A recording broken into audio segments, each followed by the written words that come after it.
Hello there, you're watching Bizworld. I'm Anita. The government will enhance the E-Invoice system in order to ensure seamless and transparent document processing of taxpayers. Deputy Finance Minister Datuk Seri Ahmad Mazlan said the system can also help the government earn more revenue while tackling the issue of tax evasion and the shadow economy.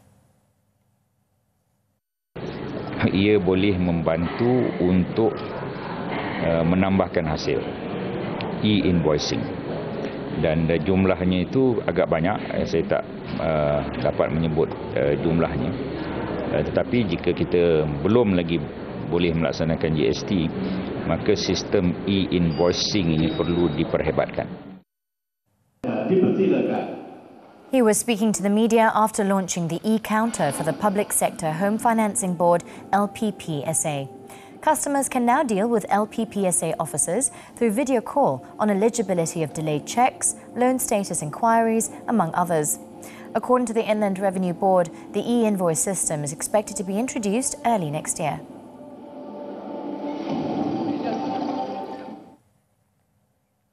Bank Negara and the Monetary Authority of Singapore, MAS, have launched a cross-border QR code payment linkage between Malaysia and Singapore.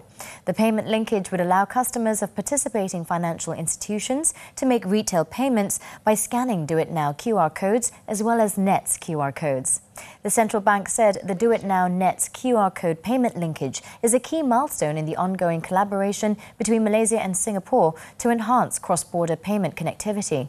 The collaboration is a significant step forward in realising the vision of an ASEAN network of fast, efficient and interconnected retail payment systems. The QR linkage between Malaysia and Singapore will also benefit millions of commuters across the causeway, as well as business and leisure travellers. Interest rates, inflation, borrowing costs, higher cost of property investments. How have these factors forced sellers to adjust their prices? Will the property market remain active with positive growth? How to tackle the alarming number of sick housing projects?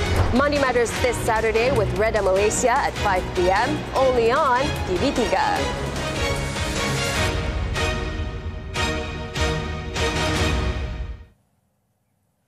Malaysia's economy is projected to grow at a more moderate pace of 4.3% this year, supported by domestic demand. The World Bank, meanwhile, hiked its growth forecast for developing East Asia and Pacific economies to 5.1%, driven mainly by the reopening of China. In East Asia and Pacific region, there was less volatility than in other emerging markets, but also less volatility than other advanced economies. And the secret of this successful, stable growth was past history of reforms, even before the Asian financial crisis. The World Bank said Malaysia's economic growth is supported by improvements in labour market conditions, as well as ongoing income support measures from the government. Inflation is projected to moderate to between 2.5% and 3% as global supply constraints ease and commodity prices stabilise. As a highly open economy, Malaysia will continue to face substantial risks emanating from the external environment.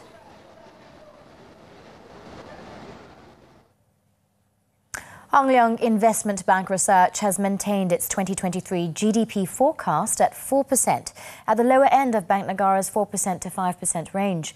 With the US Fed's deceleration and recent banking upheaval limiting the extent of further hikes, it said the US overnight policy rate OPR spread should widen at a much slower pace. It added this should aid ringgit recovery and arrest weakness on the local bourse.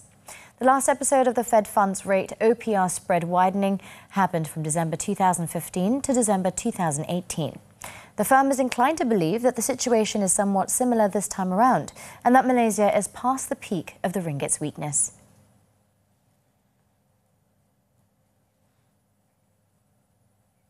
Looks like that's all the time we have for Bizworld today. I'm Anita. Thank you for watching. Selamat berpuasa and keep tuning in to TV3.